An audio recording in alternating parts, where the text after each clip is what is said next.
The hard truth. Life gives you what you show you are ready to honor. There is an uncomfortable truth most people never want to face.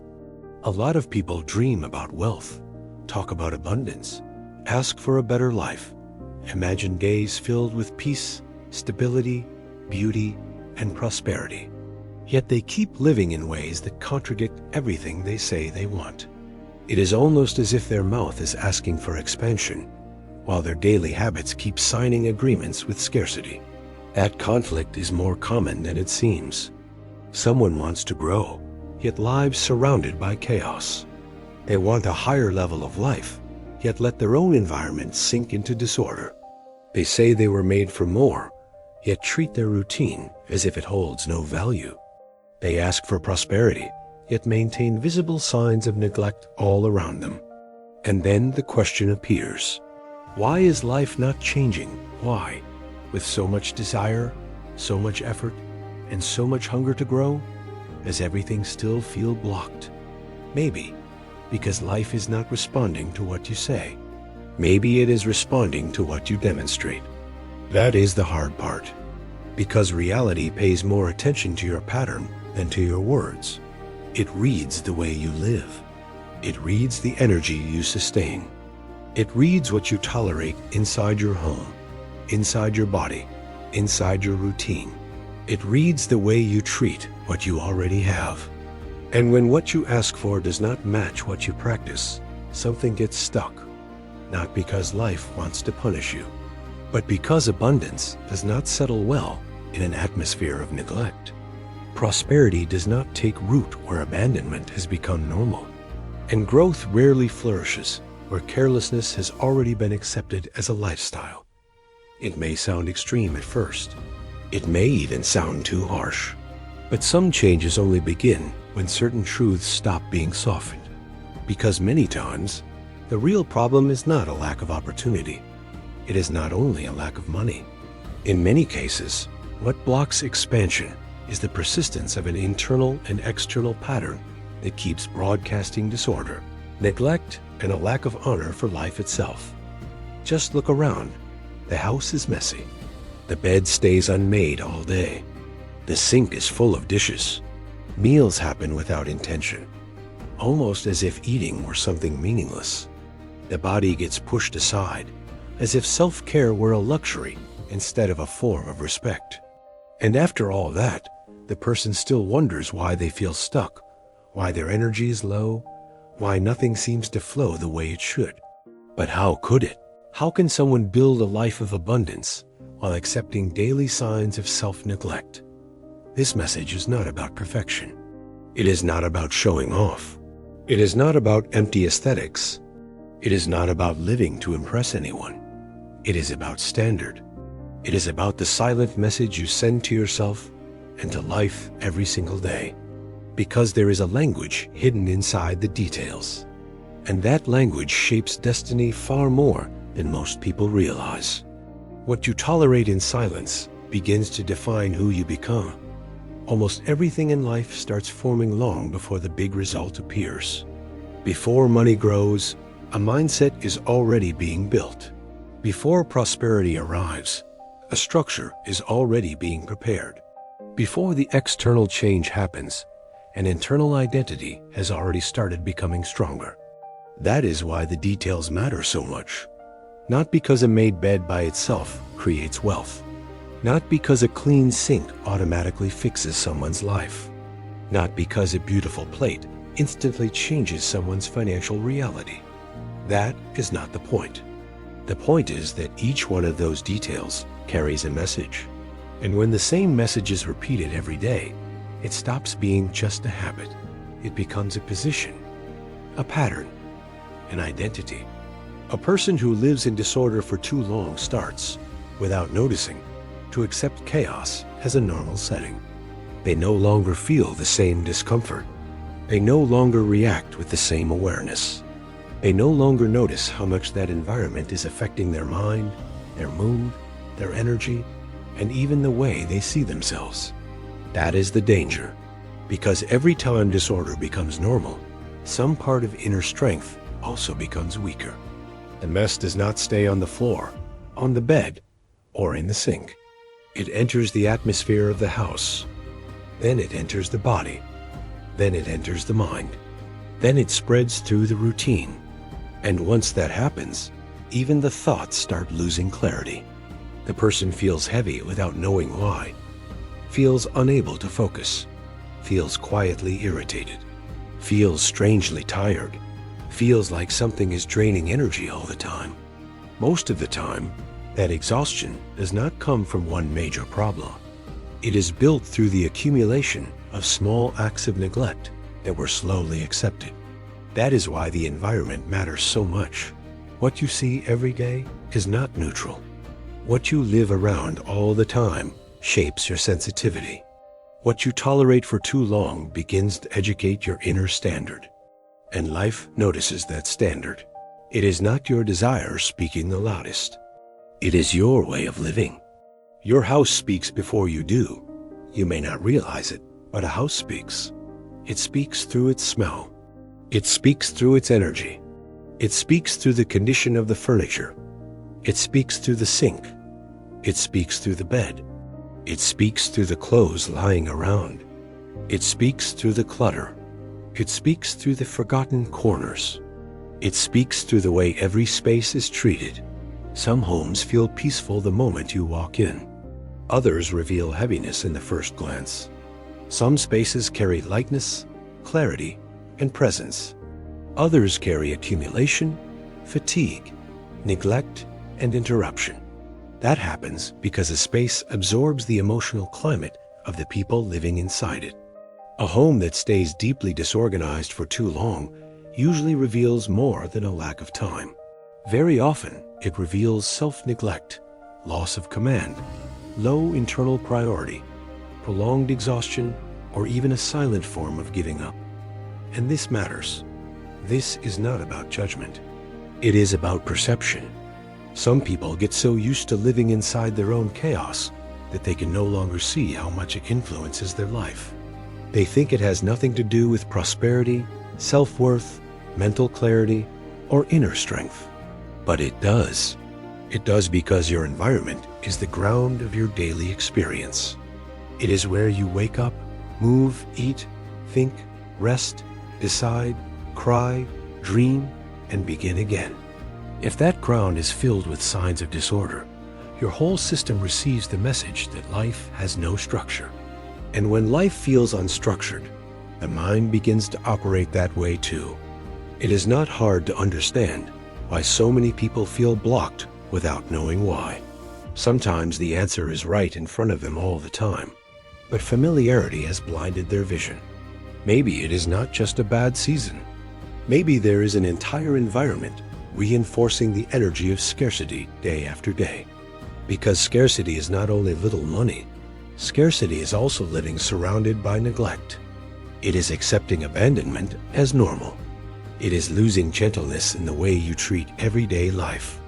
It is allowing your own home to become a reflection of your internal disconnection. That is why restoring your environment can be far deeper than it seems.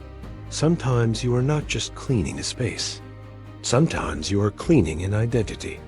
An unmade bed may be training your mind for carelessness. Early in the morning, before any commitment, before any conversation, before the day gains speed, there is already a first decision waiting for you. It is small. It is simple. It is silent, but it says a lot. You get out of bed and decide how you are going to leave that space. At first glance, it may seem irrelevant. For many people, making the bed looks like a mechanical domestic act with no real meaning. But that is not how the mind reads it. When the day begins and the first mark you leave behind is a scene of disorder, what gets established is a silent permission to keep neglecting. The message is subtle but powerful. I will deal with it later. It does not matter right now. This does not need to be resolved. Order can wait. What is interesting is how rarely that attitude stays there. The person who starts the day in inner looseness usually carries that same state into other decisions. Hurry takes over. Presence decreases. Care loses strength. The mind enters automatic mode, and life slowly starts being lived without intention. Making the bed does not transform a person by itself. Its value lies somewhere else. It opens the day with alignment. It is an act of order in the first hour. It is a reminder that you govern your space. It is a visible sign that your morning did not begin in abandonment. It is a way of saying, even without words, I do not leave my own presence behind in chaos. That strengthens the sense of command. And command is one of the most important qualities for anyone who wants to prosper. Because prosperity requires structure. It requires someone able to lead, organize, sustain, close cycles, and take responsibility for what they touch. When that posture does not exist even in simple things, the whole life feels it. Many people want major results while still failing in the intimacy of daily life. They want expansion, but still move like someone who has not even anchored their own morning. That is why the small things matter. Not because of how the room looks, but because of the person you become by repeating that gesture. The made bed is not the final goal. It is a sign, a symbol of order, a training in presence, a quiet declaration that your day does not begin surrendered to disorder. A sink full of dishes creates an atmosphere of pending weight. Few things look so ordinary and still communicate so much as a sink full of dishes. It may look like simple tiredness. It may look like something to handle later. It may look like a normal result of a busy schedule. But when it happens too often, it stops being an episode and becomes an environment. And environment shapes inner state. There is something deeply draining about walking into the kitchen and feeling that the space that should carry nourishment, care, and continuity is filled with accumulation. Dirty dishes do not only represent used cups and plates. They represent unfinished processes. They represent leftovers. They represent a routine that consumes but does not close. They represent a life being lived without completion. It seems small, but it is not. What piles up in the sink often mirrors what is piling up in the mind. Delayed tasks, lack of closure, excess weight. Small acts of neglect that, together, create the feeling that there is always something unfinished, something out of place, something pulling at you. And that atmosphere is exhausting. Far more exhausting than most people imagine. The mind does not fully relax when the environment keeps broadcasting signs of disorder and delay. Even when you try to ignore it, some part of you is still registering it, still reading what is in front of you, still feeling that there is more dirt waiting, more clutter waiting, more resolution waiting. Before long, that becomes a portrait of life itself. Everything half open, everything unfinished, everything dragged out, everything pushed to later. But prosperity does not thrive in that kind of energy. It aligns much more naturally with cleanliness, movement, completion, lightness, and open space for the new. A clean sink sends a different message. It says the cycle has been closed. It says the space has been honored. It says care did not end the moment you used it.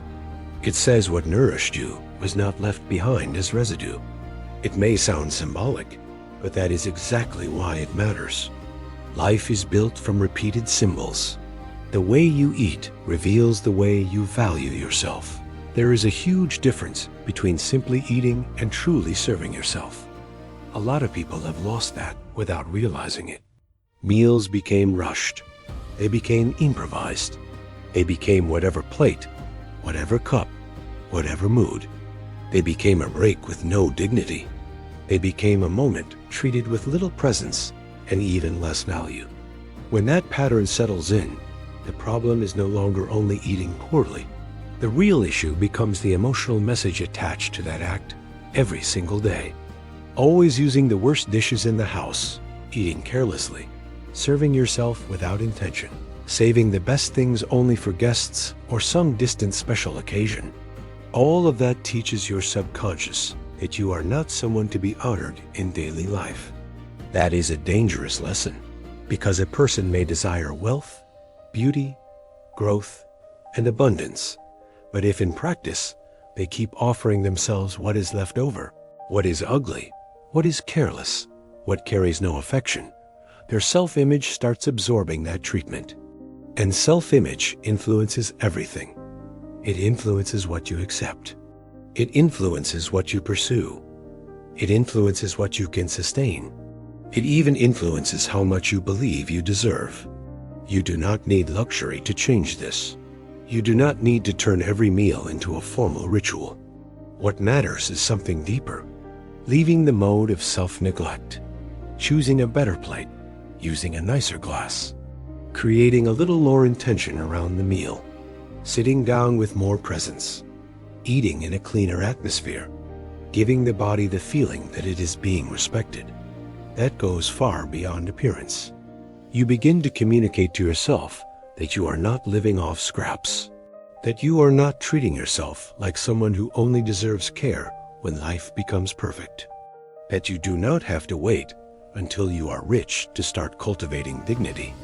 And that has power, because people who get used to living with the worst often normalize crumbs in other areas too.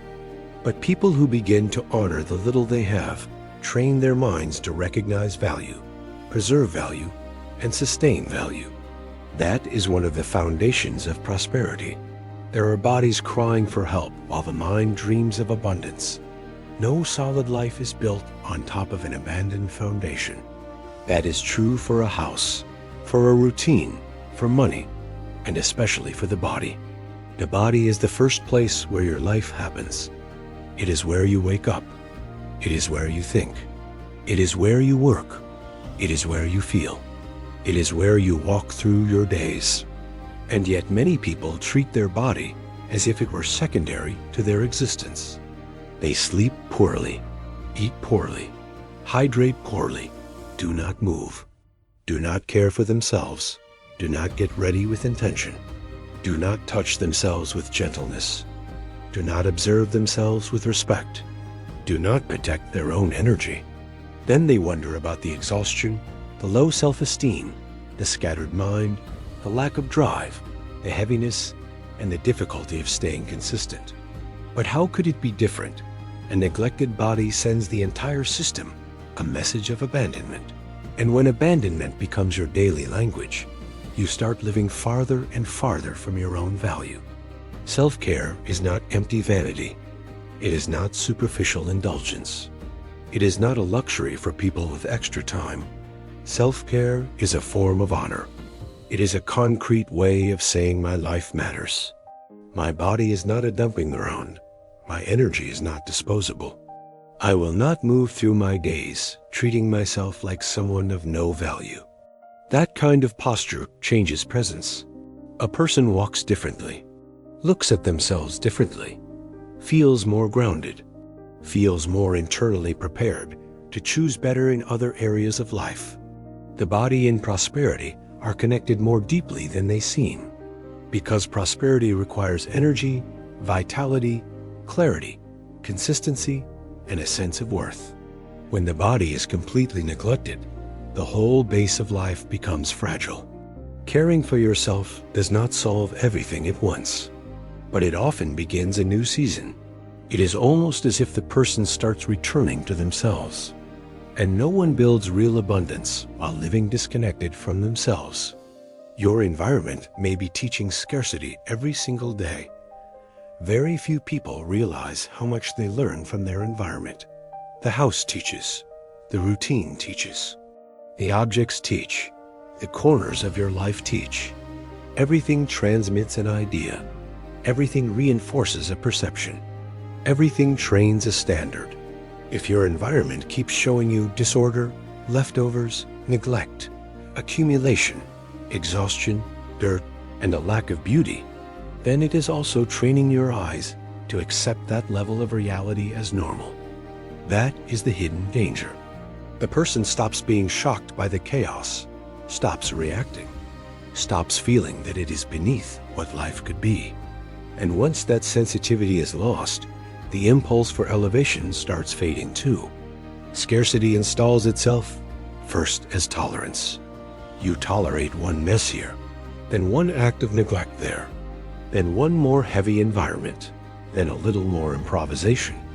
Then little by little, you start thinking it is normal to live without lightness, without order, without pleasure, without honor in daily life. And before you realize it, your whole life has been lowered.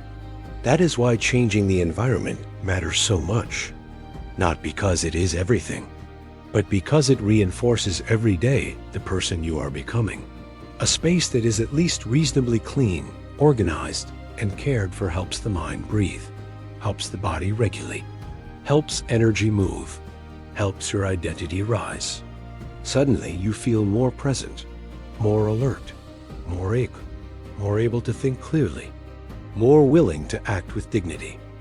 That is not an illusion. It is a natural response to a more aligned field. There is a difference between simplicity and neglect. This point needs to be very clear. Living simply is one thing. Living in abandonment is something else. A person can have very little money and still maintain order, cleanliness, dignity, and possible beauty. They can live in a small place and still transmit care. They can live a busy life and still cultivate visible signs of honor. That does not depend only on resources. It depends largely on awareness. Neglect is not humility. Mess is not authenticity. Carelessness is not freedom. Abandonment is not simplicity.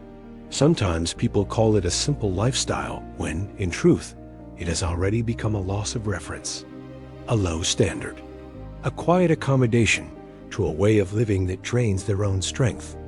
That difference matters. Simplicity has presence. It has cleanliness. It has truth. It has lightness. It has care. Abandonment has heaviness. It has clutter. It has leftovers. It has disregard. It carries an energy of it does not matter. And life responds very differently to those two frequencies. Prosperity begins to draw near. When chaos stops feeling acceptable, every real change begins at a point of rupture. Before a new result appears, something inside you has to become genuinely tired of the old pattern. It has to stop negotiating with what is diminishing you. It has to look at certain habits and say with honesty, this no longer matches the life I want to build. That moment is precious. It is when chaos stops feeling normal. It is when the mess starts bothering you again. It is when neglect can no longer hide behind comfortable excuses. It is when a person decides, even in silence, that they no longer want to live treating themselves beneath what they know is possible. From there, things that seem simple take on new meaning. Making the bed is no longer just making the bed. Doing the dishes is no longer just doing the dishes. Organizing the house is no longer just organizing the house. Taking a shower with presence is no longer just taking a shower. Eating with more dignity is no longer just eating. Everything starts becoming part of a reconstruction. Not an aesthetic reconstruction, an identity reconstruction. You stop acting like someone who is only surviving and start moving like someone who wants to align with a greater life. That is when prosperity begins to find space. Because prosperity does not love ground that romanticizes abandonment. It draws nearer to those who have already started honoring what they have, organizing what they touch, and caring for what sustains their life. To become wealthy also means learning to honor what is already in your hands. Some people wait until they have a lot before they start valuing anything. When I earn more, then I will take care of myself. When life gets better, then I will organize my home. When I have more time, then I will honor my body. When I have money, then I will use the good things. When everything changes, then I will start living with more presence. But people who think that way usually postpone their own transformation for far too long, because the truth is different. The way you treat the little reveals what you would do with the much. If you neglect what you already have today, why would tomorrow be different? If you despise the simple now, why would you honor the great later? If you live on autopilot right now, why would abundance find you ready? Prosperity likes hands that know how to care. It likes people who preserve. It likes those who respect what they touch. It likes those who do not turn everything into residue. That does not mean magical deserving. It means coherence. You begin to prove by the way you live that what you receive will not be profaned, that what enters your life will find order, presence, gratitude, and maintenance. And that is a language life understands. The hard truth, maybe no one has said this to you clearly before. As long as your house remains buried in disorder, your mind will struggle to find the peace needed to sustain expansion. As long as your bed remains unmade until the end of the day, you will keep rehearsing neglect in the first hours of your morning. As long as the sink stays full, there will be a constant energy of delay and wait inside your routine. As long as you keep serving yourself with the worst, your self-image will keep being trained to accept less than you deserve. As long as your body is left behind, the very vessel meant to carry your prosperity will remain weakened. It is hard to hear, but it is liberating too, because it shows that part of the change is much closer than it seemed. It shows that transformation does not depend only on some great external opportunity. It can begin in your bedroom, in your kitchen, in your bathroom, in your closet, in your body, in your routine, in the way you treat yourself. Life is not only listening to your requests, it is observing your pattern. And the pattern speaks. When the outer world collapses, the inner world starts getting used to IT. There is a dangerous moment in anyone's life. It is not necessarily when everything is at its worst. Very often, that moment comes earlier. It appears when the mind starts getting used to what once felt disturbing. At first, the mess is heavy. The dirty sink bothers you. The unmade bed feels obvious. The clutter feels impossible to ignore. But if nothing changes, something silent happens. Sensitivity starts to fade. And when sensitivity fades, a person loses one of the most important signals that something inside them needs to be restored. That is the true danger of prolonged chaos. It is not only living surrounded by disorder. It is no longer realizing the power that disorder has. This happens in many areas of life. People get used to unhealthy relationships, used to heavy environments, used to an exhausted body, used to a scattered mind, used to little, used to improvisation, used to a life with no beauty, used to abandonment. And once that happens, they stop fighting with the same intensity they once had.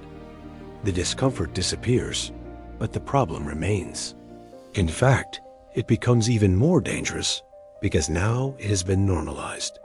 That is exactly why you need to see again, to look at your life honestly, to notice what has been draining your strength, to recognize the signs of neglect that have been accumulating, to call chaos what it really is, to acknowledge what has been diminishing you. Not every pain screams. Some forms of pain spread quietly until they begin to look like a normal part of life. But whatever becomes normal in your eyes starts shaping the limit of what you believe you deserve. Disorder can also be a form of spiritual exhaustion. Not all mess is born from laziness. Sometimes it is born from overload. Sometimes it comes from accumulated sadness. Sometimes it comes from emotional exhaustion.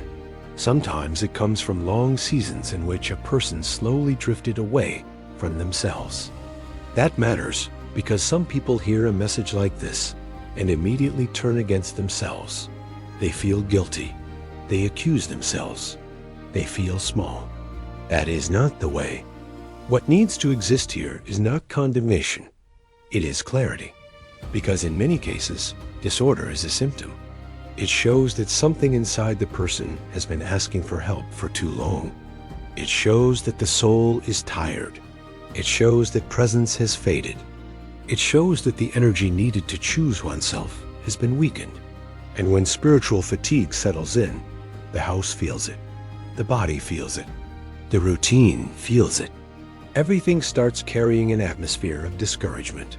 But there is a trap there. If the person does not interrupt the process, the environment begins to reinforce what was born inside. Pain becomes mess. Mess becomes heaviness. Heaviness deepens the pain, and the cycle closes. That is why reordering the outside can become an act of inner rescue, not because the soul is fixed by cleanliness alone, but because sometimes a concrete act of order is the first visible sign that you have not given up on yourself. Folding one piece of clothing may seem small. Washing one dish may seem small. Changing the sheets may seem small. Taking a shower with more presence may seem small. But in certain seasons, the small is exactly where reconstruction begins. There are people who found their way back to themselves through small acts of care repeated every day. Not through one dramatic event, not through some spectacular miracle, but through a sequence of simple gestures that quietly said, I am still here. I can still begin again. I have not accepted disappearing inside my own neglect. That kind of posture carries immense power. Money moves more easily toward those who do not turn everything into disregard. This truth may sound hard, but it deserves reflection. Money is not only purchase, comfort, or access. It represents responsibility. It represents flow. It represents expansion. It represents the power to move more things, touch more things, and decide more things. That is why the way a person handles what they already have reveals a lot about what they would do with more. If the home is already abandoned now, more resources may only increase the disorder. If the routine is already without command now, more freedom may become more distraction. If the body is already treated carelessly now, more access may not produce quality of life, but excess and a deeper loss of direction. That is why so many people improve financially and still live with no peace. Because the real issue was never only the amount that came in. The issue was the structure receiving it. Prosperity requires a vessel.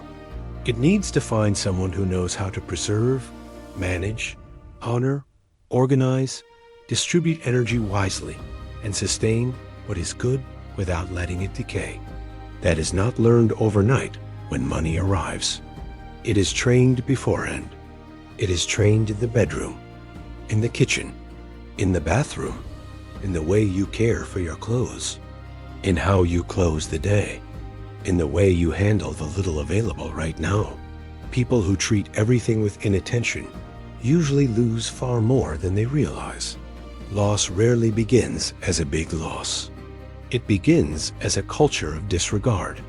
A towel that is never properly cared for. A piece of clothing thrown anywhere. A meal treated without respect. A space used and abandoned. A body that receives only the bare minimum.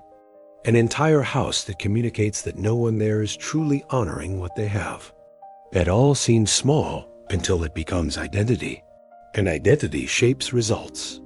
The way you end the day matters as much as the way you begin it. Many people think of the morning as a decisive time, and it is. But there is another moment, just as powerful, that rarely receives the same attention. The way the day ends. What is left scattered at night weighs on the next morning. What is left open demands future energy. What is not concluded keeps occupying invisible space in the mind. That is why there is a major difference between closing the day and simply collapsing inside it. Closing the day means creating some level of completion. It means returning a little order to the environment. It means not leaving too many traces of exhaustion for tomorrow to collect. It means signaling to yourself that, despite the tiredness, you still govern some part of your life. It does not need to be perfection. It does not need to be a rigid routine. It does not need to become another burden. But there is wisdom in not going to sleep while leaving your whole house looking like the aftermath of a war. A kitchen that feels somewhat resolved. Clothes put away. A bed prepared. A breathable environment. A bathroom that carries a sense of care. A table that feels lighter. All of that changes the experience of waking up, because the next morning does not begin with emotional accumulation. It begins with less resistance, less defeat, fewer signs that life is slipping through your hands. People who learn to end the day with honor develop a silent discipline that later appears in other areas too. After all, completion is also a form of power. Many people live exhausted not only because of what they do, but because of what they keep leaving unfinished. Small traces of neglect everywhere. Small openings. Small messes. Small delays. In the end, life becomes a chain of emotional loose ends. And it is difficult to prosper in that state. Self-esteem does not come only from what you think about yourself. It also comes from what you practice with yourself. Many people try to build self-esteem only in the mind. They repeat positive phrases, search for motivation, consume inspiring content, try to change their internal dialogue. All of that can help. But part of self-esteem is not born from words. It is born from evidence. The way you treat yourself is evidence. The way you care for your home is evidence. The way you prepare your food is evidence. The attention you give your body is evidence. The order you maintain in daily life is evidence. Your subconscious believes what you practice far more than what you claim. If you say you have value, but serve yourself carelessly every day, there is a contradiction. If you say you deserve a better life, but abandon your space, there is a contradiction. If you say you want prosperity, but continue living in an atmosphere of low honor, there is a contradiction. Real self-esteem starts growing when daily treatment changes. It grows when you realize you are no longer leaving yourself behind. It grows when you see that you no longer accept just any atmosphere. It grows when you begin acting like someone worthy of care before life becomes perfect. It grows when daily life begins sending proof of respect. That strengthens identity, and strengthened identity makes better decisions, chooses better, tolerates less of what diminishes, speaks more firmly, seeks healthier relationships, accepts fewer crumbs, finds more courage to expand. At the deepest level, prosperity and self-esteem walk much closer together than most people think. There are people asking for a high-level life with low-level behavior. This may be one of the greatest human contradictions. High dreams, high language, high desires, but low behavior. They aspire to a life of greatness, yet maintain careless habits. They want stability, yet cultivate disorder. They desire beauty, yet live without reverence for the space they walk through. They ask for abundance, yet treat what they already have like emotional garbage. This is not cruel criticism. It is a call to coherence, because life grows on what is repeated, not on what is merely imagined. You do not need to be at your final destination to begin moving in alignment with it. You do not need to have arrived to start showing signs. You do not need to be wealthy today to stop embodying scarcity in the way you live. What needs to exist is alignment. A real desire calls for compatible behavior. An elevated vision calls for a routine that does not sabotage it at the most basic level. A greater future calls for a present that has already begun speaking a different language. That is the point. Prosperity does not only manifest as financial value, it begins as refinement of behavior, as purification of pattern, as elevation of posture, as a refusal to live in carelessness. Anyone who fails to understand that keeps dreaming high with a foundation too low to sustain what they want. Excess comfort with chaos destroys the hunger to grow. There is a difference between passing through a hard season and emotionally settling inside it. When disorder, neglect, lack of presence, and low standards become routine, something inside the person starts adapting. Not necessarily because they want to, but because human beings are highly adaptable.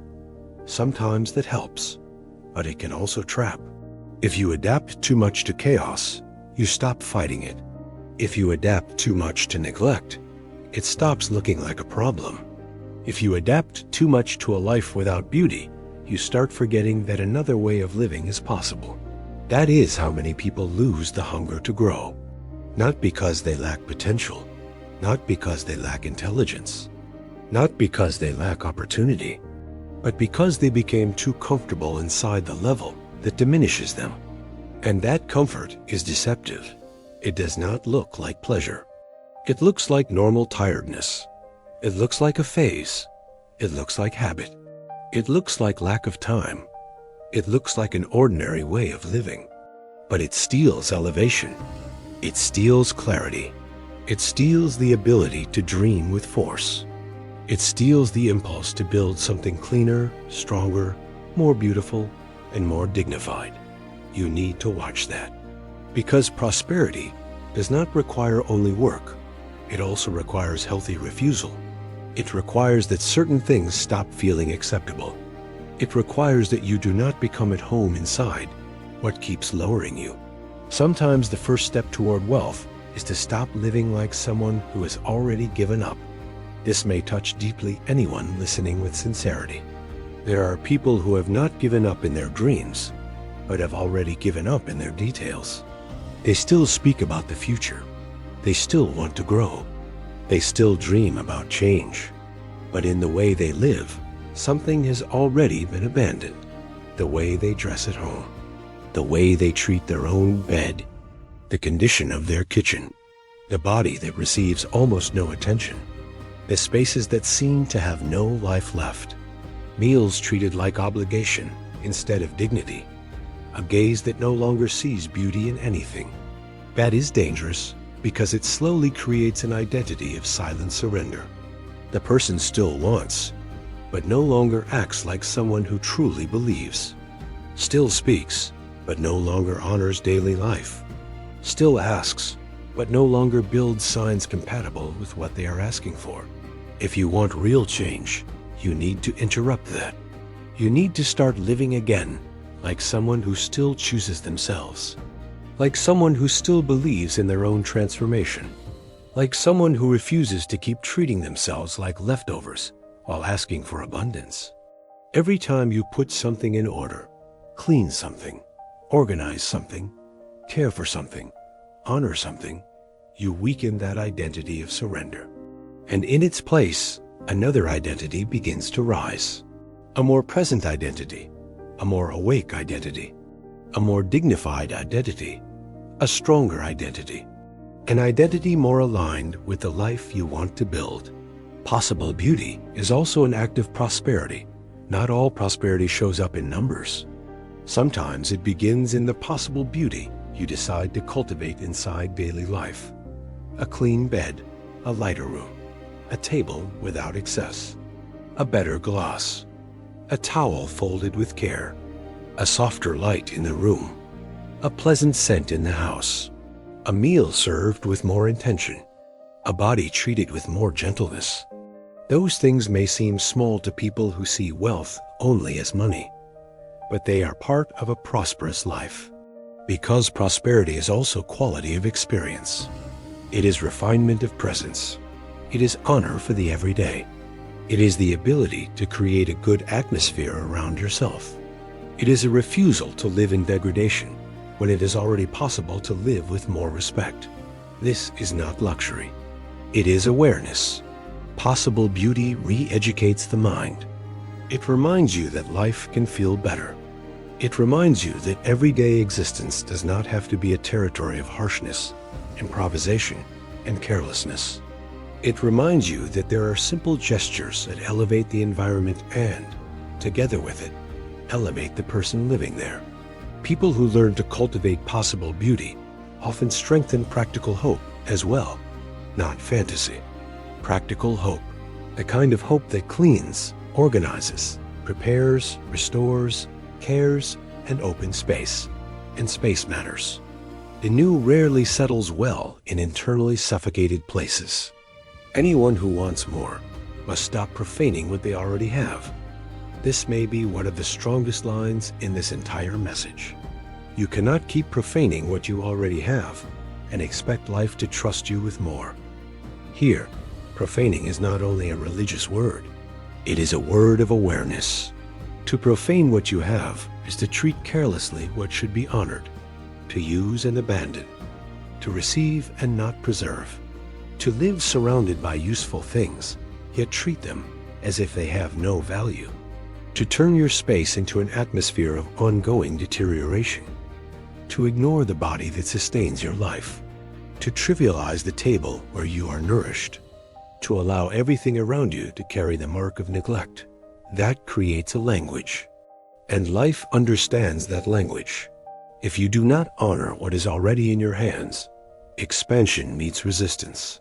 Not because of some automatic mystical punishment, but because there is no coherence between the request and the posture. The good news is that this can be corrected. And in many cases, it begins now. It begins when you change the way you touch your life, the way you walk into your house, the way you use your objects, the way you care for your body, the way you look at your environment. Everything may remain simple, but it no longer has to remain dishonored. There is a discipline, nitrogen monoxide. One applauds, but it is the one that changes everything we live in a time where many people want great results, but very few want to commit to discipline without an audience. The kind no one sees, the kind that brings no instant praise, the kind that does not look grand, the kind that brings no immediate admiration. And yet, that is exactly the discipline that builds structure. The person who restores order without waiting to feel inspired, the person who washes what needs to be washed, the person who closes what needs to be closed, the person who cares for the body even without desire, the person who chooses to honor daily life without waiting for recognition. That person is building inner muscle, and that muscle shows up later in bigger decisions. It shows up in work. It shows up in money. It shows up in self-control. It shows up in consistency. It shows up in the way they lead their life. Many people search for formulas to get rich, but very few want to hear that part of wealth is born from this invisible discipline, from the ability to maintain order even when no one is watching, from the ability to act with dignity without depending on mood, from the ability to sustain care before glamour exists. Anyone who learns this changes level, because they stop being moved only by emotion. They start being moved by identity. Maybe what is missing is not a new dream, but a new posture. It may be that you already have enough dreams. Maybe what is missing is not more desire, not more inspiration, not more content, not more plans. Maybe what is missing is posture. Posture toward your house, posture toward your morning, posture toward your sink, posture toward your table, posture toward your body, posture toward the way you serve yourself, care for yourself, organize yourself, and honor yourself. Because posture changes the field. It changes the way you live, changes what you tolerate, changes the energy you transmit, changes the image you project to yourself, changes the way life finds you. Do not underestimate that. There are people who began leaving stagnation behind the moment they stopped waiting to feel like changing and started acting like someone who had already decided to change standards. There was no instant miracle. There was consistency, alignment, repeated decision, and over time, that produces real transformation. Life is watching you in the details. In the end, truth appears in the details, not in the phrases you post, not in the dreams you say you have, not in the promises you make to yourself during emotional moments. The truth appears in what you repeat, in what you tolerate, in what you postpone, in what you honor, in what you abandon, in the environment where you live, in the way you wake up, in the way you eat, in the way you end the day, in the way you treat your own body. All of that speaks. And while it speaks, it is shaping the kind of life you will be able to sustain. So if there is one thing that should remain with you after this message, let it be this: life does not open itself only to those who desire. It opens itself with far greater force to those who begin proving in daily life that they know how to honor what they receive. As long as disorder remains accepted, scarcity will continue finding space. As long as carelessness remains normalized, expansion will remain compromised. As long as you keep treating yourself like someone who deserves leftovers, your self-image will keep bending downward. But the moment order is chosen again, something changes. The moment dignity returns to daily life, something changes. The moment care is no longer postponed, something changes. When the house begins to breathe again, the mind changes too. When the body is honored again, your presence changes. When the small things are no longer neglected, the great things begin to find a foundation. Maybe the wealth you have been asking for has not arrived yet because it was waiting for a more aligned version of you to sustain it. And that version is not born finished. It is born in the repetition of the right gestures, in silent choices, in the refusal of abandonment, in the decision to stop living carelessly. So when this message ends, look around. Really look. Look at the bed. Look at the sink. Look at the table. Look at the room. Look at the bathroom. Look at your body. Look at your habits. Look at the place you call home. And ask the question you may have avoided for a long time. Does the life I say I want match the way I am living right now? If the answer is no, do not condemn yourself. Do not drown in guilt. Do not humiliate yourself. Change the signal. Begin today with what is within your reach, with what you can touch, with what you can restore, with what you can clean, with what you can honor, with what you can put back in order. Sometimes prosperity does not begin with a major gain. Sometimes it begins the moment you decide you will no longer live in alliance with your own abandonment. Write this in the comments. I choose to honor my life from this day forward. And if this message spoke to you, share this video with someone who needs to leave chaos behind and start rebuilding life with order, dignity, and presence.